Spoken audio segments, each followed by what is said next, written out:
አገዳደሉን አሳምረው ጂሃድ ላይ አገኘው አንድ ካፊር የዛኔ ትገለዋል። ስትገለው ግን ካፊር ቢሆንም አገዳደሉን አሳምር፣ አስተራረዳችሁን አሳምር።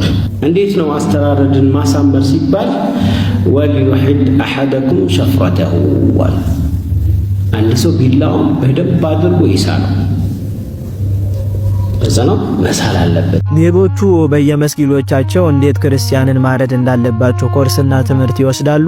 የኛ ሰባኪና ምዕመን መድረክ ላይ ቆመው ቁጭ ብሎ ምን ይሰብካል? ቤተክርስቲያን አጠፋም፣ ኢትዮጵያ የእመቤታችን የአስራት ሀገር ናት፣ አትወድምም አጠፋም ብሎ ይሰብካል።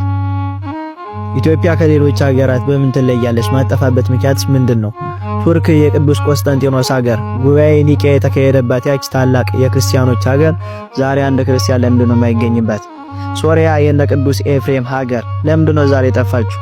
እነ ኢራቅ የብዙ ቅዱሳን መፍለቂያ ለምንድነው የጠፋችው? እንደ ዛሬ ኢትዮጵያ አንጠፋም በማለት ተስፋ እያደረጉ ነው እንዳልነበሩ የሆኑት። ስለዚህ ከሌሎች ሀገር ኢትዮጵያ የምትለይበት ምክንያት የለም።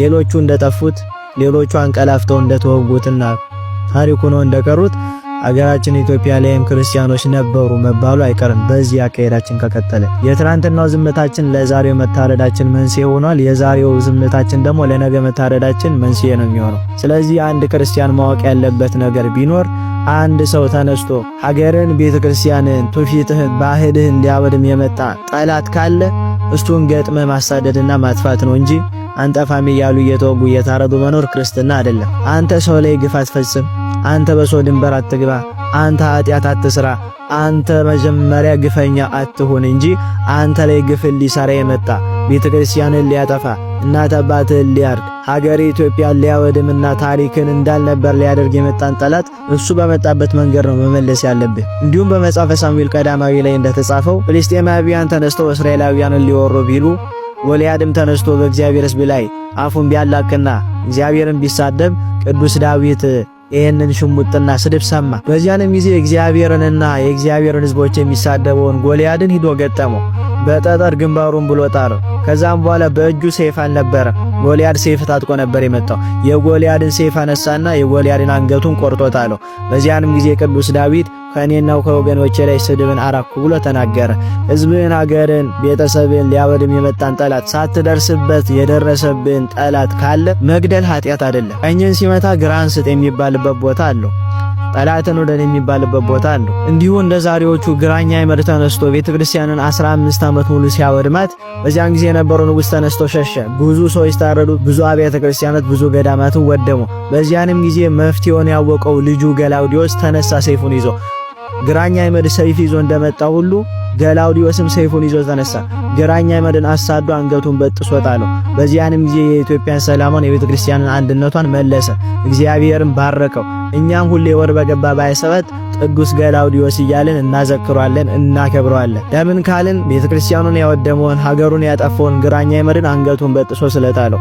ስለዚህ ለቤተክርስቲያን ለሀገር የምትከፍለው ዋጋ ኃጢአት ተብሎ አይቆጠርም። በእነዚህ ቅዱሳን ታሪክ ላይ እንደምንመለከተው ስለ ቤተክርስቲያናቸው ስለ ሀገራቸው ብሎ የከፈሉት ዋጋ በእግዚአብሔር ዘንድ በረከትን፣ ጸጋን፣ ክብርን አሰጣቸው እንጂ ኃጢአት ተብሎ አልተቆጠረባቸው። ስለዚህ መግደል ኃጢአት የሚሆነው ለራስ ፍላጎትና ለግል ጥቅም ብለህ የምታደርገው ነገር እንጂ ለሀገርና ለቤተክርስቲያን ብለህ የምትዋጋውና የምትጋደለው ተጋድሎ ኃጢአት አይባልም፣ ጽድቅ እንጂ። እንዲሁም ከእግዚአብሔር ዘንድ በረከትን ያሰጣል። ማን በረከትን እንደተቀበለ ከተባለ ብዙ ቅዱሳኖች እነ አፄ ካሌብ፣ እነ ቅዱስ ገላውዲዮስ፣ እነ ቅዱስ መርቆሬዎስ፣ እነ ቅዱስ ጊዮርጊስ ጠላቶቻቸውን ድል ስለነሱ ከእግዚአብሔር ዘንድ በረከትን ተቀብለዋል። እና ለምንድነው ሰማዕት የሆኑት ሲባል በግላቸው ስለመጣባቸው ነው። ተዋግተው በግላቸው ሲመጣባቸው እኛውን ደግሞ እስካሁን ተዋግተናል ለእግዚአብሔር ደግሞ ብለን ሰማዕትነትን እንቀበል ብለው ነው ሰማዕትነትን የተቀበሉት እንጂ እነ ቅዱስ ጊዮርጊስ ሞተዋልና እነ ቅድስት አርሴማ ታርደዋልና ብለን እኛም እንታደድና ሀገራችን፣ ባህላችን፣ ቤተክርስቲያናችን ትጥፋ ብለን ዝም አንልም። ሰማዕት የምንሆንበት ጊዜ አለ። ተዋግተን ሀገራችንን ነጻ፣ ቤተክርስቲያናችንን ሰላም የምናደርግበት ጊዜም አለ። ተዋግተን እንኳን ብንሞት ለምሳሌ ቅዱስ ሶምሶንን እናንሳውና ጠላቶቹ ተሰብስበውበት ያለውን አምድ ቤቱን ነቅንቆ አፈረሰው። በዚያንም ጊዜ እሱ ሞተ፣ ብዙ ሕዝቦችም አብረውት ሞቱ። ቅዱስ ሶምሶን በሕይወት ከገደለው ይልቅ በሞቱ የገደለው በዛ ብለው አባቶቻችን ይመሰክሩለታል፣ ያመጉሱታል። ቅዱስ ሶምሶን ጠላቶቹን ገሎ ስለሞተ ኃጢአት አልሆነበትም፣ ጽድቅ ሆኖ ተቆጠረለት እንጂ። እንዲሁም ጌታችን በሱ ተመሰለ።